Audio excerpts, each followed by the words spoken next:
ولا تحزنوا وأبشروا بالجنة التي كنتم توعدون نحن أولياؤكم في الحياة الدنيا وفي الآخرة ولكم فيها ما تشتهي أنفسكم ولكم فيها ما تدعون نزلا من غفور رحیم۔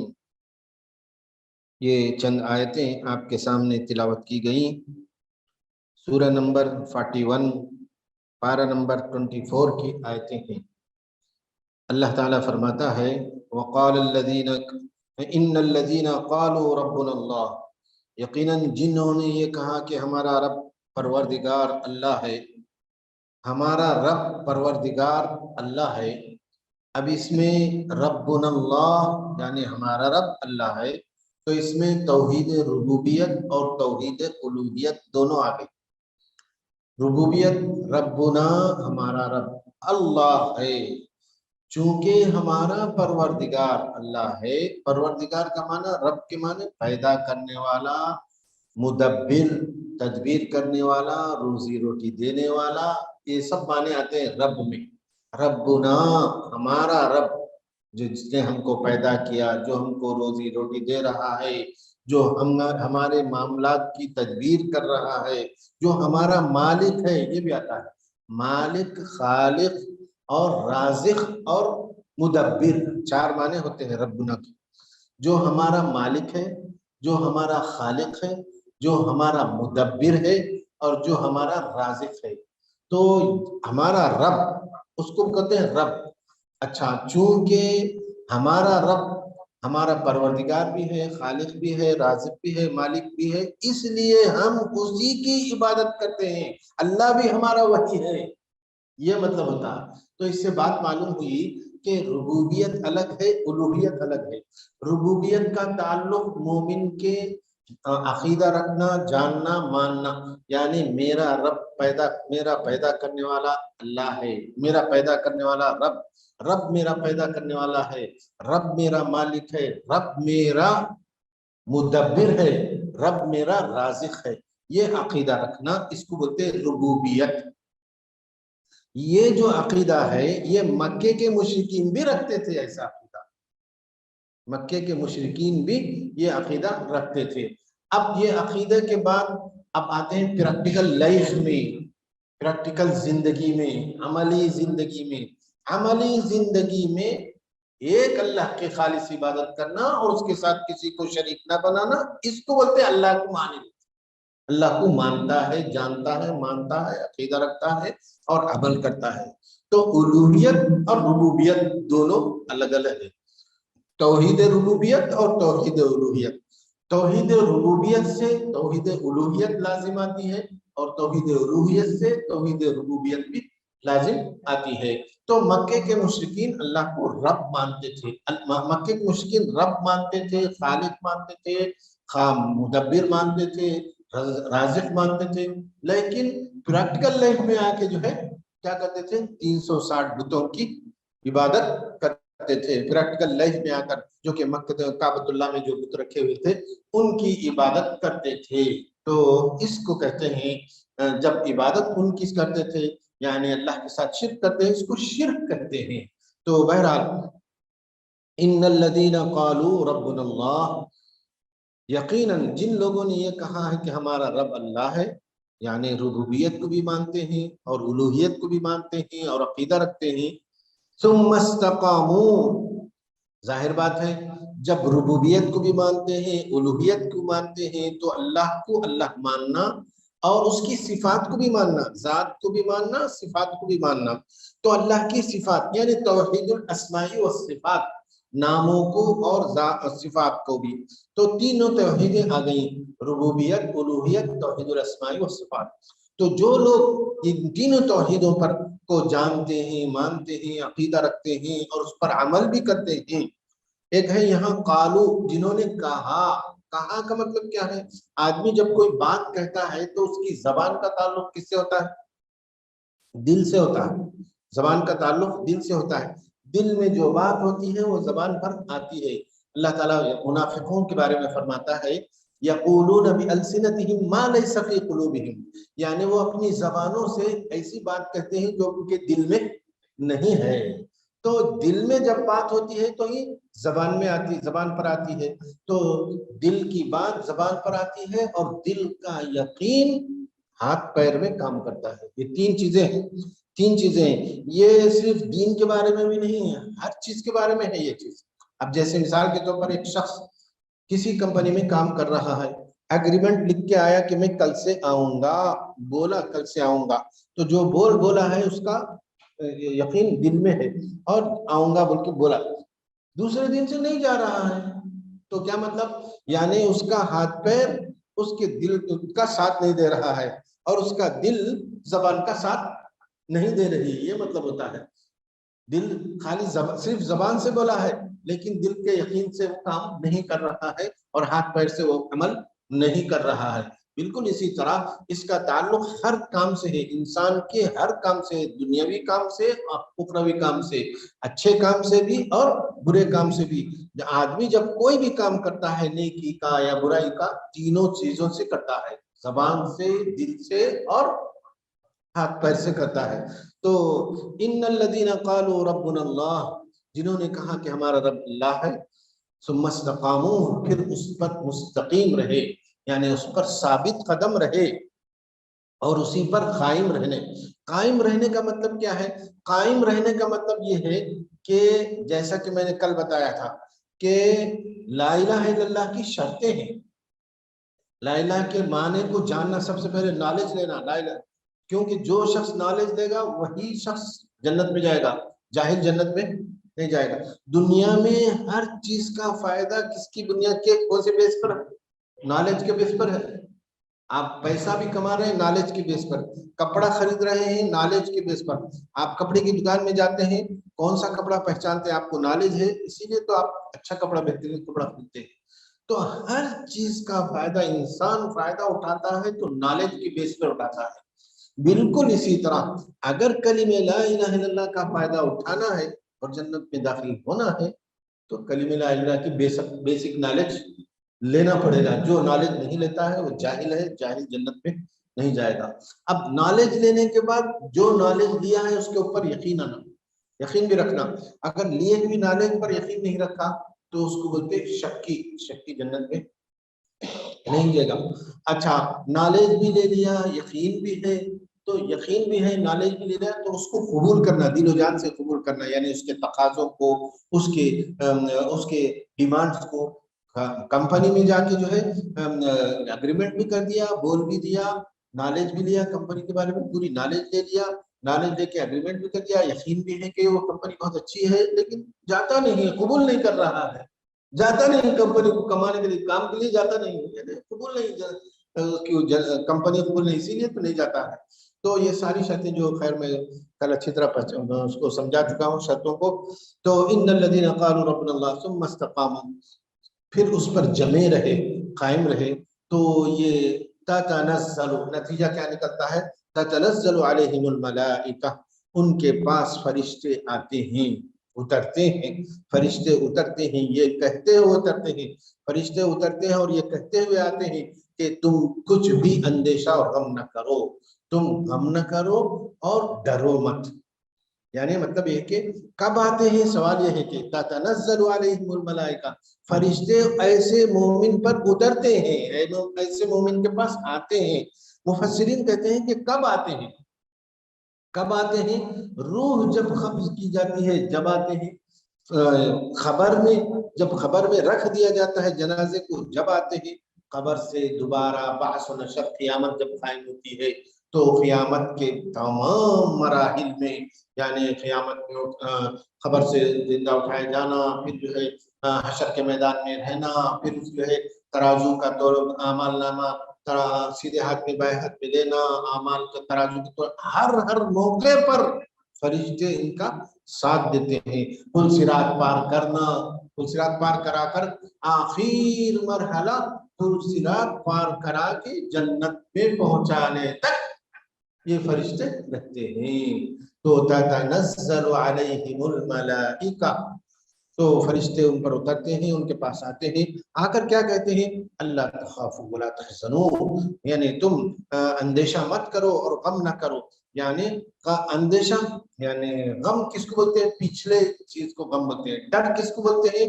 ڈر بولتے ہیں آنے والا جو مرحلہ ہے اس کے بارے میں، اس کو بولتے ہیں ڈر، اور پیچھے جو چیز چلے گئی اس کو بولتے ہیں غم. یعنی اپنی اولاد کے بارے میں تم غمگین مت ہو جاؤ، تمہاری اولاد کا کفیل، تمہاری اولاد کا وکیل اللہ تعالیٰ ہے. وہ تمہارے اولاد کے مرنے کے بعد جو پیچھے تمہارے حالات ہیں وہ تمام معاملات پر اللہ درست کرنے والا ہے، اور آگے جو تو مراحل ہیں ان کو بھی ان کے پاس بھی ہم آپ کا ساتھ دیں گے. ولا تحزنوا وابشروا بالجنہ، بلکہ اس جنت کی بشارت سن لو جس کا تم وعدہ دیے گئے ہو. تو بہرحال یہ تو اس طرح سے آپ کو مختصر سی تفسیر سنائی گئی. اب جو ہے ابن جریر رحمۃ اللہ علیہ، ابن جریر فرماتے ہیں کہ میں نے ابو بکر صدیق کے پاس اس آیت کو پڑھا، ابو بکر صدیق کو اس آیت کو سنایا تو انہوں نے فرمایا، سن کر فرمایا کہ ان سے مراد جنہوں نے کسی بھی چیز کو اللہ کا شریک نہیں کیا ہے، یعنی ربنا اللہ، جو ربنا اللہ ہمارا رب اللہ ہے جو بولنے والے ہیں، اور جن کے پاس فرشتے اترتے ہیں وہ لوگ ہیں جنہوں نے کبھی بھی کسی بھی معاملے میں کسی کو بھی اللہ کے ساتھ شریک نہیں کیا ہے. کسی بھی معاملے میں، غم کے معاملے میں، بیماری کے معاملے میں، قریبی تنگ دستی کے معاملے میں، اور خوشی کے معاملے میں، یعنی خوب پیسہ بھی آ گیا، صحت آ گئی، سب خوشی کے معاملے میں، شادی کے معاملے میں، کسی بھی معاملے میں اللہ کے ساتھ کبھی بھی دن ہو کہ رات ہو، کسی بھی معاملے میں کبھی بھی دن ہو کہ رات ہو، کسی کو بھی، کسی نبی کو یا کسی ولی کو اللہ کا شریک نہیں بنایا. تو تین چیزیں ہیں شرک بنانے میں، کبھی بھی کسی بھی معاملے میں کسی کو بھی شریک نہیں بنایا. تو یہ وہ لوگ مراد ہیں یہاں سے.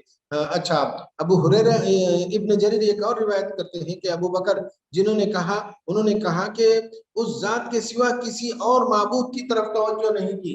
یعنی یہ وہ لوگ ہیں جنہوں نے اللہ کے علاوہ کسی کی طرف توجہ نہیں کی، اللہ ہی کی طرف متوجہ رہے، اپنے تمام اعمال میں، اپنے تمام کاموں میں اللہ ہی سے امید لگائے رہے، اپنے تمام زندگی کے تمام گوشوں میں، زندگی کے تمام معاملات میں اللہ ہی سے ڈرتے رہے اور اللہ ہی سے امید کرتے رہے.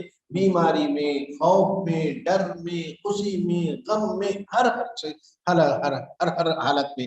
اسی طرح امام احمد اپنی مسند میں یہ حدیث لائے ہیں، سفیان بن عبداللہ سے روایت کرتے ہیں، میں نے عرض کیا اللہ کے رسول مجھے ایک ایسی بات بتا دیجئے جس کو میں مضبوطی سے تھام لوں. اللہ کے رسول مجھ کو سفیان بن عبداللہ اللہ کے رسول کے پاس جا کر فرماتے ہیں کہ اے اللہ کے رسول مجھ کو ایک ایسی بات بتا دیجئے جس کو میں مضبوطی سے تھام لوں. تو آپ نے فرمایا قل آمنت باللہ ثم استقم، آمنت باللہ کا اور اس پر جمے رہ اور اس پر اٹل رہ. جمے رہنا، اٹل رہنا، یہ اصل مقصد ہے. ڈگمگا جانا، کبھی کبھی کھا لینا. اب جیسے مثال پر بڑی بڑی کمپنیاں ہیں، کمپنیوں میں ملازمت ہے، اب ملازمت ہے تو کوئی سا تو ادگھاٹن رہتا ان کا، ادگھاٹن میں وہ جو ہے باقاعدہ وہ کیا کرتے ہیں، وہ ان کے پوجا وغیرہ. اب وہ تمام ملازموں کو لازم کر دیتے کہ سب کا ادگھاٹن میں کیا کرنا ہے، حاضری ضروری ہے. اب انہیں مسلمان ہے، اب انہیں کیا کرتے ہیں، چلو بھائی جا خالی ٹھہریں گے، کچھ بھی نہیں، صرف ٹھہریا تو میں ان کے پاس جا کے میں کرتا تو وہ لوگ کر لیتے، میں جو ہے صرف ٹھہرتا ہوں. آج ٹھہرتا ہوں بولتا، کل جو ہے ہاتھ جوڑتا، پھر اس کے بعد دوسرے موقع پہ کیا کرتا، دل بھی جوڑ رہا تھا اس سے. تو اس لیے جو ہے ایسے موقع پر ساتھ نہیں دینا چاہیے، یا تو چھٹی لے لینا، یا تو جو ہے معلوم کر لینا پہلے سے کہ جو ہے بھائی ایسا ہونے والا ہے. تو مومن ہے تو جو ہے اس طرح سے کرتا ہے، مسلمان اس طرح سے ساتھ نہیں دیتا. اسی طرح پرساد کھانے کے معاملے میں ہے، چلو بھائی کیا ہے، رزق ہی ہے نا، رزق ہی ہے نا، تو کیا رزق حرام رزق ہے، وہ جو کہ اس کے بت پر اتارا ہوا رزق ہے.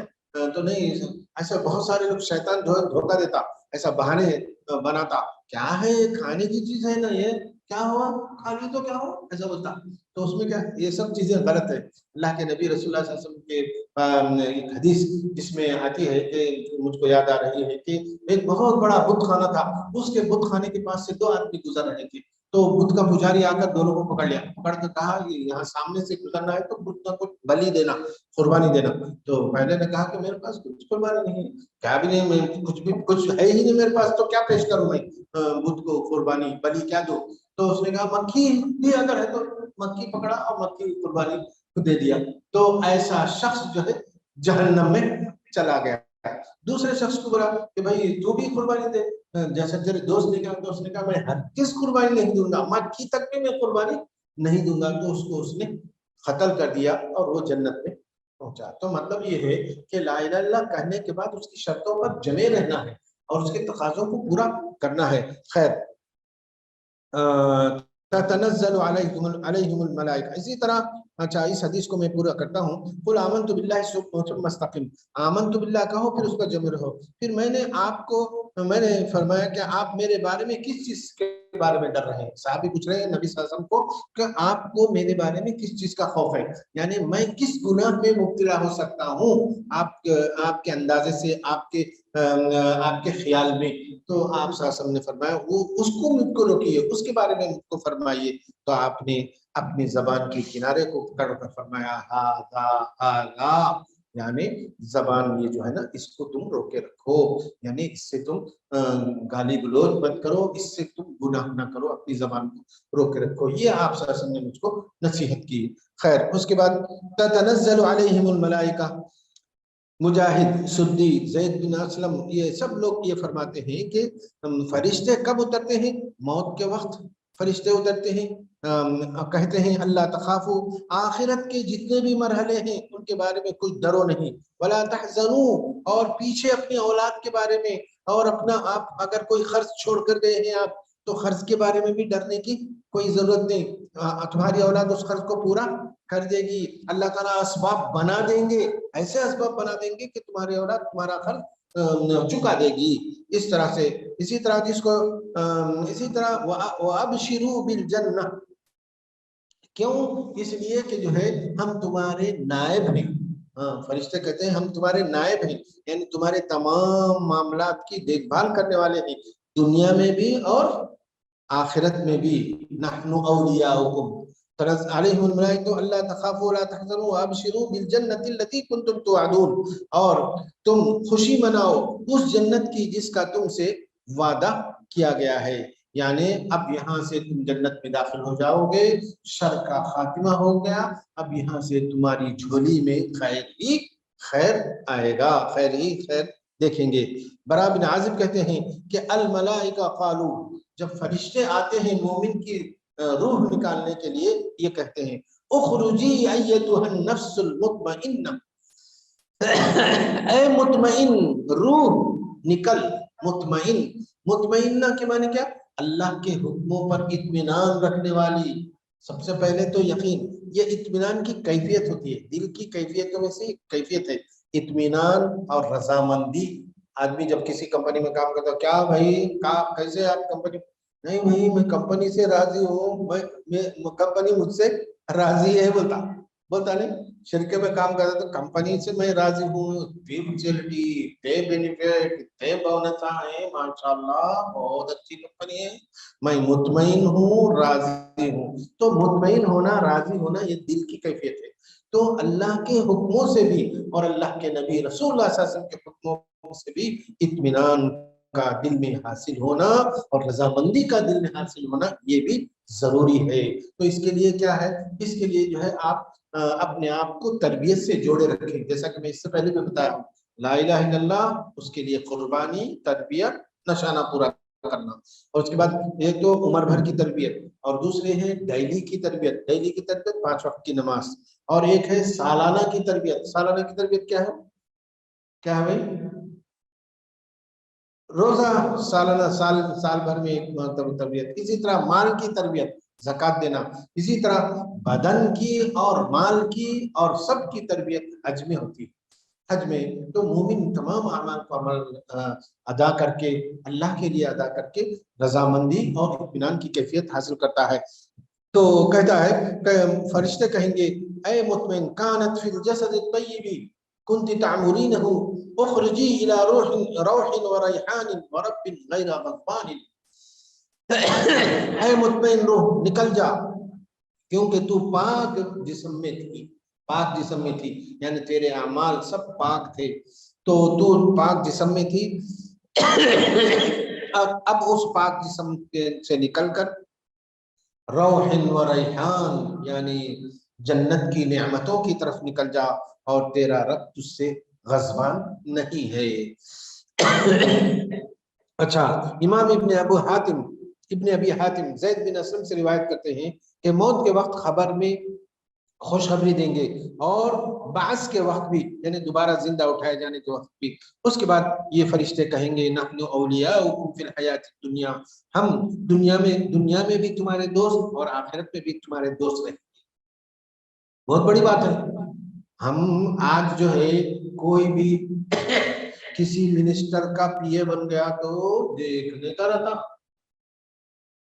انہیں اپنے آپ کو کیا سمجھتا کہ فلاں اس کا ایم ایل اے کا پی اے ہے بھی ہو، فلاں کا یہ ہے ایسا، یعنی مطلب ہے کہ انہیں یہ سمجھتا کہ اب میں جو ہے سارے کام میرے خود میں بھی بنا لیتا ہوں، اور دوسرے کوئی بھی بولے تو بھی میں سارے کام اس کے بنا لیتا ہوں، ایسا سمجھتا ہے۔ تو یہ تو جو ہے یہاں فرشتے کہتے ہیں کہ ہم تمہارے دوست ہیں، اور ہمارے ہر قدم پر ہم تمہاری مدد کریں گے، ہر قدم پر ہم تمہارے ساتھ ہیں۔ اللہ کے حکم سے تمہیں دنیا کی میں بھی سیدھے راستے پر صراط مستقیم پر رکھتے تھے، اچھے کاموں کی ترغیب دیتے تھے، ہم تمہاری حفاظت کرتے تھے، آخرت میں بھی ہم تمہارا ساتھ دیں گے۔ اللہ کے نبی رسول اللہ صلی اللہ علیہ وسلم کی ایک حدیث ہے کہ رسول اللہ صلی اللہ علیہ وسلم نے فرمایا ما منکم من احد الا وقد وکل به قرینہ من الجن، ایک اور روایت میں ہے وقد وکل قرین من الجن وقرین من الملائکہ، یعنی ہر آدمی کے ساتھ ایک جن لگا ہوا ہے، ایک فرشتہ لگا ہوا ہے، ہر آدمی کے ساتھ ایک جن لگا ہوا ہے، ایک فرشتہ لگا ہوا ہے۔ ایک جن یا شیطان جو ہے وہ اس آدمی کو برائی کی طرف ترغیب دیتا ہے، اور فرشتہ کیا کرتا ہے؟ نیکیوں کی طرف ترغیب دیتا ہے۔ اب بس کرنا کیا ہے کہ فرشتہ جو جن جن ترغیبات کو دے رہا ہے، جن جن چیزوں کو کرنے کا، اچھے کاموں کو کرنا کا حکم دے رہا ہے، اس کو کرتے، اس کو احساس دلا رہا ہے، اس کو کرتے جانا چاہیے، اور جن کے شر سے اور اس کے وسوسے سے اپنے آپ کو بچانا ہے۔ اگر یہ کریں گے تو انشاءاللہ کامیاب ہو جائیں گے۔ نحن اولیاؤکم فی الحیات الدنیا وفی الآخرہ وَلَكُمْ فِيهَا مَا تَشْتَهِي أَنفُسُكُمْ وَلَكُمْ فِيهَا مَا تَدَّعُونَ۔ اچھا، وَلَكُمْ فِيهَا مَا تَشْتَهِي أَنفُسُكُمْ یعنی تمہارا جی چاہے جو چاہے وہ تم کو ملے گا جنت میں، جو چاہے وہ تم کو جنت میں ملے گا۔ وَلَكُمْ فِيهَا مَا تَدَّعُونَ جس کا تم ڈیمانڈ کرو گے، طلب کرو گے، وہ بھی تم کو جنت میں ملے گی۔ ایسی جنت میں تم کو داخلہ دیا جائے گا۔ فرشتے یہ سب کہہ رہے ہیں، اور آخر میں کہیں گے نزلا من غفور الرحیم، سب سے زیادہ بخشنے والی ذات اور سب سے زیادہ رحم کرنے والی ذات جس کی تم دنیا میں خالص عبادت کرتے آئے ہو، وہی ذات اب تم کو اپنا مہمان بنائی ہے، اور اسی ذات کی طرف سے یہ مہمانی ہے تمہاری، اور اسی یعنی جنت اور اس کی نعمتیں اس کی مہمانی ہے۔ نزلا من غفور الرحیم، غفور الرحیم معبود کی طرف سے یہ سب کچھ بطور مہمانی کے تم کو دیا جا رہا ہے۔ تو بہرحال اس طرح سے جو ہے مومنوں کے بارے میں، اور خاص طور پر وہ مومن جو کہ جنہوں نے کہ اپنی زندگی میں شرک سے اپنے آپ کو بچایا اور توحید پر قائم و دائم رہے، اور کلمہ لا الہ الا اللہ کی شرطوں پر عمل کرتے رہے، اور کلمہ لا الہ کے تقاضوں کو بھی پورا کرتے رہے، ان کے لیے یہ خوشخبریاں ہیں۔ اللہ تعالیٰ مجھے بھی آپ کو ایسے مومنوں میں شامل رہنے کی اور ایسے اعمال کرنے کی توفیق عطا فرمائے۔